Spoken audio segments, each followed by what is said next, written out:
네, 그리스도인의 재정 원칙 가운데 제1장 이 만몬의 영향력을 지금 공부하고 있는데요. 이제 여섯 번째 드디어 공부합니다. 인색함 때문에 11조를 하지 못한다. 만몬이 날 지배하게 되면 헌금하는 게 아까워지죠. 더군다나 11조는 큰 금액입니다.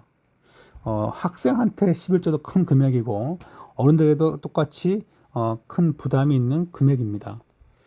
1,000만 원 이상 버시는 분들은 좀 덜 할 수 있어요. 근데 이제 그 밑에 있는 분들은 정확한 금액을 내가 말하긴 그렇지만 한 달러로 말했을 때 5,000달러 미만의 수입을 매달 하시는 분들은 이게 상당히 인색함이 생길 수 있습니다. 5,000달러면 한 얼마인가요? 한 7, 800만 원? 자, 밑에 보시면 이렇게 나왔습니다. 어떤 사람들은 스크루지 영감보다 더 돈 쓰는 것을 두려워합니다. 12빌조나 다른 사람에게 주는 것을 두려워하는 것은 만몬의 영에게 단단히 순복하고 있다는 확실한 증거입니다.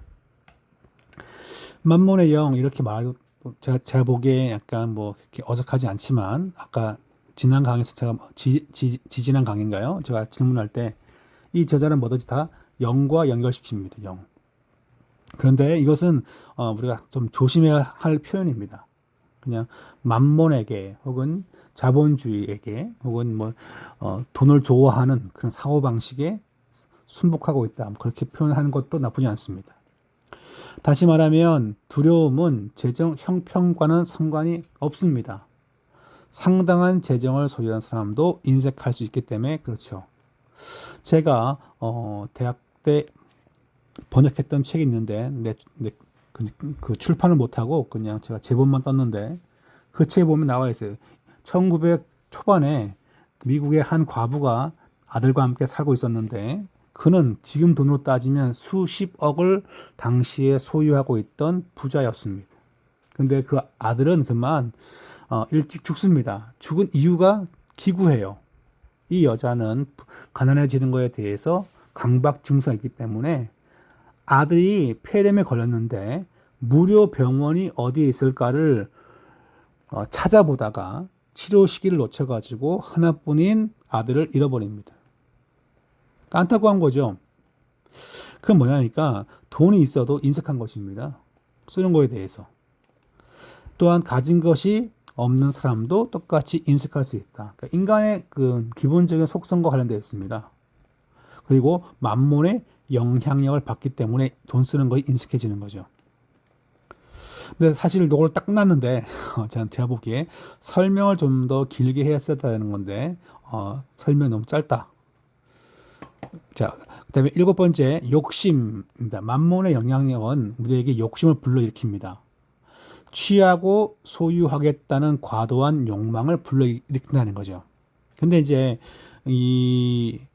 지금 보면 이 저자가 탐심이란 단어와 욕심이란 단어를 이렇게 함께 비교하고 있어요. 탐심은 지금 영어가 지금 이렇게 안 나와 있는데 그리드라고 단어인데 이 사람은 말하기를 자신이 가지지 못한 것을 원하는 것. 아, 나 저거 집에 없는데. 그걸 탐심이라고 그렇게 정의하고 욕심은 이미 갖고 있지만 더 많이 얻고 싶은 것. 이렇게 구분합니다. 지금 여기는 욕심을 다룹니다. 근데 탐심과 욕심을 제가 헬라어도 찾아보고 해봤는데 굳이 그렇게 단어를 이렇게 인위적으로 나눌 필요가 있을까 뭐 생각을 해봤어요. 예, 그럴 필요는 없다. 비슷한 단어이다. 여하간에 사람은 뭡니까? 없으면 있고 싶어 하고 있으면 더 갖고 싶어 하는 것이 목표인데 만몬의 영향력이다. 만몬의 영향력이기보다는 그냥 인간의 그냥 내재적인 디자이어가 되지 않겠냐. 이걸 굳이 만몬이라고 단어를 쓸 필요가 있을까? 그런 생각을 잠깐 해봤습니다. 대부분 사람들은 자신의 충동 구매를 정당화하고 합리화하는 과정을 거치게 됩니다. 우리는 모두 정도의 차이만 있을 뿐 이런 과정을 경험했을 것입니다. 아, 꼭 필요한 거라고, 꼭 필요한 거라고 막 생각하고 그렇게 말하지만 사실 그냥 갖고 싶은 거잖아요, 그죠? 갖고 싶은 거예요, 갖고 싶은 거. 어, 제가 저도 자기 고백을 좀 해야 되는데, 저희 집에 보면 그 타이어 빵꾸 때우는 게 한 몇 세트 있어요. 많진 않지만, 예전에 그 그, 그 뭐죠? 그 택배비가 3,000원, 3,500원이니까 빵꾸 떼는 거는 한 1,000원밖에 하지 않거든요. 1,000원에 1,000원에 지렁이 한 10개 들어있어요. 그러니까 지렁이가 뭔지 모르신 분들은 빵꾸를 떼어보는 걸 한 번도 본 적이 없고 빵꾸 떼올 때 지렁이가 필요합니다. 그래서 지금은 포장지도 뜯지 않은 세트가 지금 하나 있어요. 나머지는 다 제가 썼어요. 쓰고 썼는데 근데 그 사면서도 항상 이거 언제 쓰지 싶었어요. 근데 제가 이제 바빠지니까 제가 안 때우고 보험사를 부르죠. 1년에 5번은, 그러니까 6개월에 5번인가요? 부를 수 있으니까 그냥 불러요. 부르는데 예전에 그냥 제가 때웠어요. 때웠는데 지금 안 때우고 포장지도 뜯지 않은 것이 아주 고이 모셔 있습니다. 제 책상 서랍 안에. 충동 구매인가 싶기도 하고, 그죠? 우리는 안 쓰는 물건들을 종종 잘 구매합니다. 다 뭐와 관련되어 있습니까? 욕심. 돈이면 다 사니까 금방. 불만족. 불만족은 주신 것을 감사 여기지 않는 불만족입니다. 자, 근데 사도 바울은 궁핍과 풍부의 처할 줄을 안다라고 이렇게 말씀해서 스스로 얘기했는데 이 구절의 핵심은 모든 상황 가운데 어떻게 살아야 하는지를 바울은 알았다는 것이다. 풍부 가운데서도 궁핍 가운데서도 사는 법에 대한 노하우를 가지고 있어야 한다는 거예요. 만족해야지 만족. 그러니까 많이 주시면 감사합니다. 흘려보내고 적게 주시면 그냥 먹지 않죠. 뭐 먹지 말죠. 그런 마음이 필요한데 왜? 왜? 사도 바울은 어떻게 이제 이와 같은 마음을 품게 되었을까? 바울은 가진 모든 것을 나눠주라는 주님 명령에 순종함으로써 주님께 빌려 드렸을 것입니다. 라는 표현을 쓰고 있어요. 그러니까 우리는 그냥 은혜를 받은 거죠, 그죠? 그러니까 필요할 때 돌려주고, 다른 사람한테 그냥 주고 받는 거라고 했는데 우리는 버는 게 아니라, 그거는 필요한 사람한테 주는 거죠. 그리고 나는 뭡니까? 받는 거죠. 하나님 주시는 공급을 받는 것입니다. 그때 만족하는 신앙이 되는 건데, 항상 왜 나는 이렇게 돈이 부족할까? 왜 나한테 이렇게 안 주실까? 생각해 버리면 불만족 상승 지수가 높아질 수밖에 없는 것입니다. 잠깐만요. 네. 그 다음에 이게 있습니다. 빚의 멍해. 빚의 멍해. 돈이 있으면 당장 필요하니까 사자고 하는데 빚이 생깁니다. 사람들은 말합니다. 빚도 뭐 능력이라고 얘기하지만 그거는 그러니까 이 사람은 이 빚에 대해 상당히 민감합니다. 왜냐하니까 빚을 갖고 있으면 사람들이 의기소침하게 되고 영적으로 다운된다는 거예요. 만몬의 영과 합세하여. 뭔가 영과 하여튼 네, 물론 사단이 이제 이런 마음을 조장하게끔 됩니다. 재정의 흐름을 방해하는 영적인 존재가 있다. 빚은 만몬의 영이 사람들을 멍에에 묶어 놓기 위해 사용하는 주된 전략 중 하나이다. 신용으로 빨리 삽시다. 그런 말을 하죠. 만몬의 영이 어떤 사람의 삶을 다스리고 있다면 그는 빚에 대한 이자를 갚느라 재정적인 노예 상태에 놓이기 쉽다라고 나와 있어요. 그러니까 재정 세미나 같은 걸 하게 되면 처음에 빚이 있으면 빨리 갚으라고 그런 얘기 많이 합니다. 묶어두지 말고. 저도 처음에 이제 담임 목사가 되었을 때 교회가 이제 은행 대출을 썼으니까 한 달에 한 100 몇십만 원씩 그렇게 나갔어요. 이자가. 그래서 일단은 빨리 갚자고 일단 빨리 갚자고 해서 또 재정부원들도 그걸 또 좋아 또 하셨고 했기 때문에 빨리 빚을 청산하였습니다. 청산하는데 한 3년 걸렸나요? 처음에. 그랬어요. 매해마다 3, 4천만 원짜리 공사가 교회가 있었죠. 그죠? 가스공사, 수도공사, 뭐 전기공사, 태양광공사 있었지만 빚 갚는데 처음에 돈을 많이 썼습니다. 근데 그것은 사람들의 마음 상태를 다운시키거든요. 재정 세미나를 잘 하는 지금 유명한 제일 유명한 한국 제일 유명한 분이 있습니다. 그분이 예수 전도단 출신입니다. 근데 그분이 전문가들이 봤을 땐 약간 뻥이다라고 하는데 10몇 억인가요? 를 자기가 몇 개월 사이에 다 갚았다는 거예요. 근데 이제 경제학이나 경영학 공부하신 기독교인 전문가들 한 얘기가 돌려막기 한 거야, 돌려막기. 은행 대출을 해서 집을 다 샀으면 집을 다 팔아가지고 그냥 갚은 거라고. 근데 강의할 때는 빚을 잘 갚았더라고. 그렇게 이제 자기를 드러내겠죠. 사람들이 와, 능력자라고 생각하게끔 만드는데, 그분이 그분의 강의를 이제 비판적이고 학문적으로 이렇게 평가하시는 어떤 집사님의 강의를 들어보니까 그러더라고요. 자기가 봤을 때 1억 한 5천 정도 갚은 것 같다. 그런데 최대 2억이고, 근데 10몇 억을 갚았다고 몇 개월 사이에 하나님의 은혜로. 예, 안 팔리던 가게가 팔린 건 은혜겠죠. 근데 이제 그거를 이렇게 빚값았다는 단어에 대한 과장법으로 쓰면 듣는 강의 수강생들은 미혹됩니다. 미혹돼. 그게 문제인데. 하여튼, 그럼 뭐, 그 사람 이름 밝히면 좀 그렇고. 자, 일단 봅시다. 하여튼 빚이 있으면 안 된다는 거죠. 빨리 갚는 게 좋습니다. 그래서 계획에 없는 소비를 하지 않는 것입니다. 신용카드 쓰는 걸 조심해야 합니다. 당신이 그리스도에서 좋은 이미지를 주고 싶은 나머지 돈을 빌려주면서 당신이 갚을 수 있을 때 갚으세요라고 말한다면, 그냥 주든가 이자를 받든가 하는 게 낫습니다. 그 사람한테 경제관념을 심겨줘야 되거든요. 그러니까 대부분 사람들이 그냥 갚을 수 있을 때 갚어 그러면 받는 사람들은 긴장하지 않고 열심히 살지 않고 또 돈을 과소비하는 거죠. 과소비란 게 물건만 사는 것이 아니라 있는 재정만큼 감사하며 살아야 되는데 더 쓰는 거죠. 뒤에 가면 잠깐 다루겠지만 그건 좀 이따가 하고요. 예, 제가 갖다 써놨네요. 혹시 여러분 이 질문을 한번 고민해 봅시다. 재능이 전혀 없는데 개인 사업을 계속 열어요. 이거 어떻게 생각하십니까, 여러분? 이런 사람들 들어 있어요. 사업을 했는데 남자 제가 털이 아파가지고 얘네 그러니까 결혼 전에 이제 입원했는데 같은 이제 방에 있던 60대 아저씨였어요. 내가 봤을 때 말은 잘하셔. 근데 지금 벌써 사업을 3번째 말아먹었대요. 아들이 말년 휴가 나왔어요. 아버지 제발 이제는 사업하지 말라고. 내가 먹고 살리겠다고. 그러니까 이제 아버지가 아들아 네가 나한테 이렇게 얘기해 주니 진짜 고맙다. 근데 아빠는 사업가라고.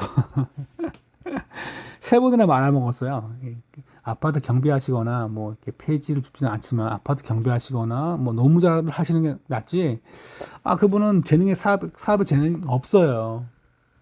큰 이렇게 중소기업 사업도 그러한데 소소한 가게 같은 것들을 열기도 하고 뭐 이렇게 그런 분들이 덜어 있습니다. 이건 뭐 인간 네트워크를 위해서 다 해야 한다는 거라고 하면서 그렇게 가게를 여시는 분도 있는데 제가 봤을 땐 재능이 없어요. 재능이 없어요. 경제에 대한 감각이 없어요. 안 하는 게 하나님의 뜻임에도 불구하고 본인은 계속 하죠. 한쪽은 열심히 벌고 한쪽은 계속 탕진하고. 예.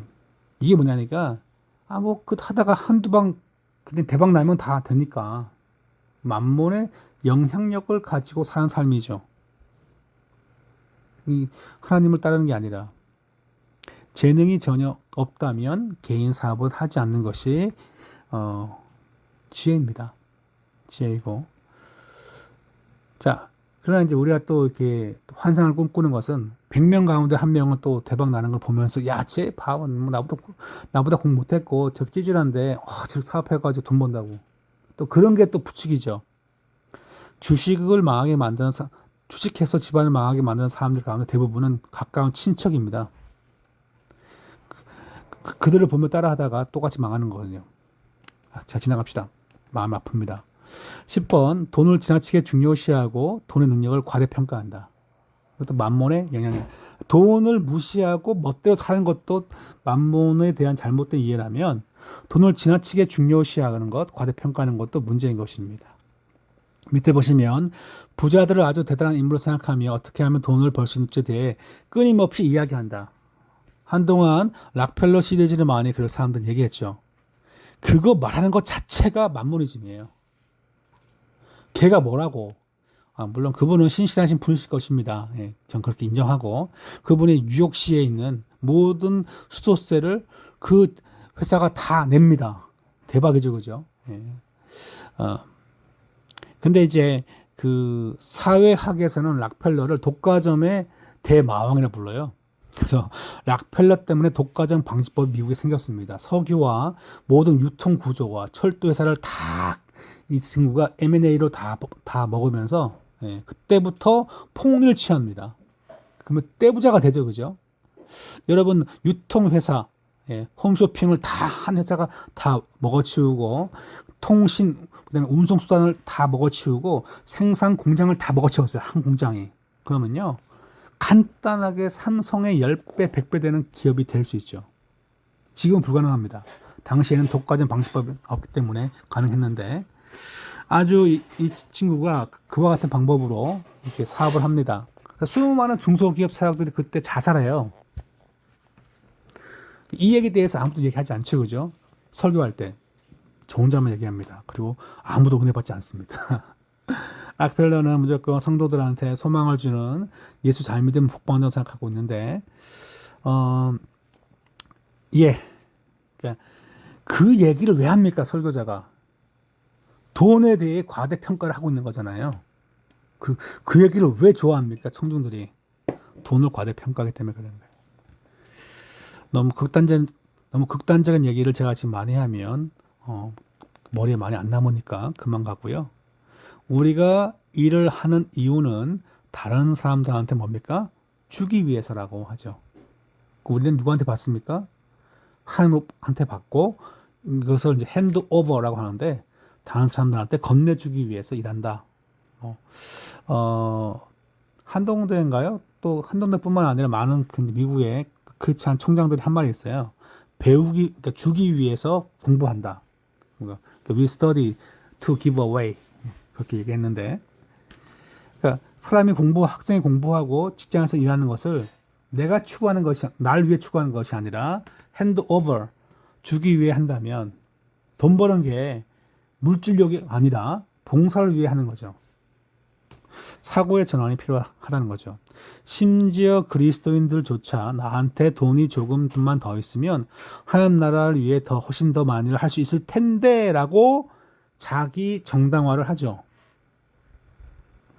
근데 과연 지금 하고 있냐고, 지금 주님 나라를 위해 일 아무것도 안 하면서 돈이 더 안정적이 되면 라고 생각할 때가 있죠. 다 뭡니까? 돈이 중요하다라고 하는 과대평가 증상에서 나온 행동이라고 말하고 있습니다. 예, 이제 거의 끝날 때가 됐습니다. 자, 이렇게 되면 만몬이 우리가 돈을 갖고 있을지 줄지 결정하는 권위를 갖게 되면서 우리의 행동을 조종한다는 거죠. 돈에 대한 생각이. 만약 당신이 무언가를 결정하는 돈이 중요한 요인이라면 이는 만몬의 영역에 당신을 내어놓는 것이다. 돈이 상당히 중요합니다. 돈이 없으면 힘들고. 그래서 이제 아이가 첫 학기를 마치고 학점 받아왔는데 다음 학기 장학금이 나올까 안 나올까 중요하죠, 그죠? 장학금이 이게 한두 푼도 아니라 몇백만 원 단위인데, 그러니까 이제 몇 주 동안 상당히 그것 때문에 상당히 고민이 많았어요. 학점이 어떠할까? 예, 지나갑시다. 밑에 보시면 지금 이제 이와 같은 만모니즘에 갖고 있는 사람들한테 한 7가지 정도의 어떤 중요한 영적 교훈을 줍니다. 첫째, 우린 뭡니까? 청지기 일뿐이라는 거죠. 관리자. 돈은 내 존재의 일부가 아니고 누가 돈이 많다고 하면 존경합니다. 누가 돈이 없으면 인생 왜 그렇게 살았니? 라고들 말을 하지만 또 너무 이렇게 일도 안 하고 돈이 없으면 문제가 있겠지만 다만 우리는 뭡니까? 돈으로 그렇게 평가하는 사회 풍조에 대해 우리는 따르지 말고 나 역시 난 뭡니까? 돈의 관리자라고 생각해야 되는 거죠. 예전에 제가 그 교육할 때 미국서 친구가 저한테 돈을 주더라고요. 200불을 줘요. 200불을. 200불 하니까 지금 따지면 뭐 26만 원인데 큰 돈은 솔직히 아니라고 우리는 생각하지만 미국 내에서는 누구한테 캐시를 그렇게 주는 거는 큰 돈이에요. 200불은. 그러니까 근데 이제 뜬금없이 그렇게 큰 돈을 주니까 제가 아주 막 반가워했을까요? 에이, 좀 그냥 그래 잘 쓸게. 어차피 나 한국 들어가고 돈 쓸 일이 있으니까 시크하고 또 약간 절친이니까 그랬던 적이 있습니다. 돈 받았다고 막 넙죽넙죽 막 저러고 막 그럽니까? 예. 청직이니까 그 친구가 돈을 한동안 저하고 비슷하게 벌었지만 유학생 초기에는 나중엔 그 친구 취업하고 중간 슈퍼바이저가 되면서 돈을 더 벌었겠죠. 그리고 큰 집도 사고 했는데 다 물론 빚이지만 음, 돈의 관리자의 관리자 청직이라는 거죠. 두 번째 진정한 부요함이란 하나님의 형상과 일치해야 되는 거죠. 그러니까 신령한 일을 할 때, 거룩한 일을 내가 행할 때 내가 감사한 거예요. 내가 부유해지는 거지. 돈 버는 게 아니라. 자, 제가 뭐 설명을 하려고 썼는데 이건 다음에 하겠습니다. 만몬의 영은 하늘의 것을 지불하여 땅의 것을 얻게 하는 거래를 하도록 강령한다. 하늘의 것을 지불하여 땅의 것을 얻게 한다. 그러니까 신령한 봉사와 섬김과 예배와 사랑의 마음을 버리게 만들어요. 돈을 추구하면. 그리고 땅의 것만 추구하는 거. 돈을 더 벌면 하겠죠. 사실 이게 상당히 이게 자식을 키울 때 이걸 포기하기 쉽지 않습니다. 제가 예전에 얘기했지만 중국에서 그 지하교회 그 처소장이죠. 우리로 얘기하면 시골교회 담임 목사죠.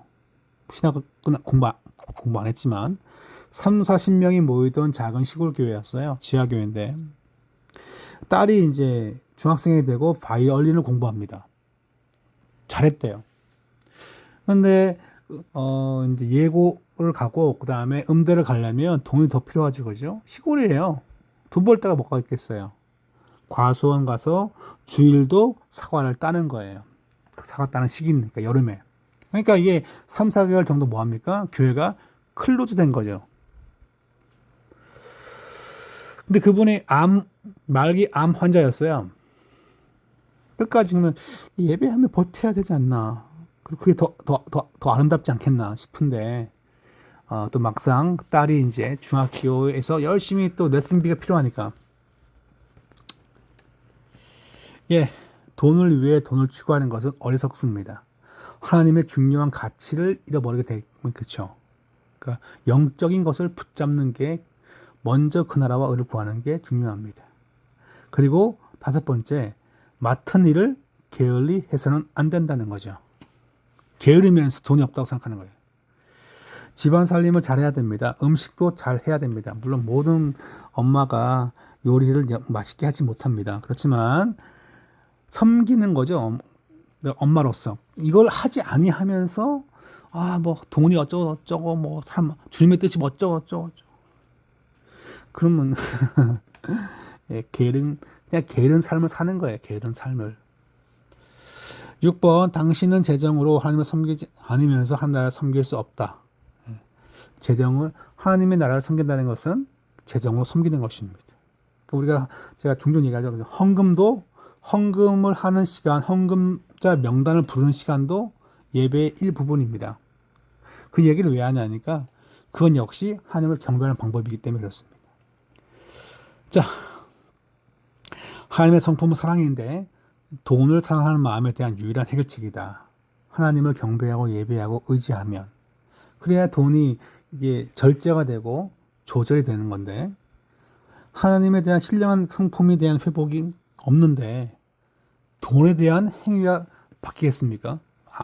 안 바뀐다는 것을 얘기하고 있습니다. 예, 이렇게 또 밑에 뭐 한두 문장 있는데 뭐 기도하면서 성령님께서 우리의 마음을 인도해 주시기를 악한 사단이 동원을 가지고 우리를 힘들게 하는 것이 아니라 성령님의 인도받는 심령 되게 해달라고 기도할 필요가 있습니다. 돈을 많이 벌게 해달라는 것이 아니라 돈을 목적으로 삼지 않고 하나님 경배와 섬김을 목적으로 살기 위해서 그렇게 간구하는 것이 필요하다라고 하면서 맺습니다. 네, 이렇게 이게 아마 다섯 번째 강의죠, 그죠? 그렇게 강의를 마치겠습니다.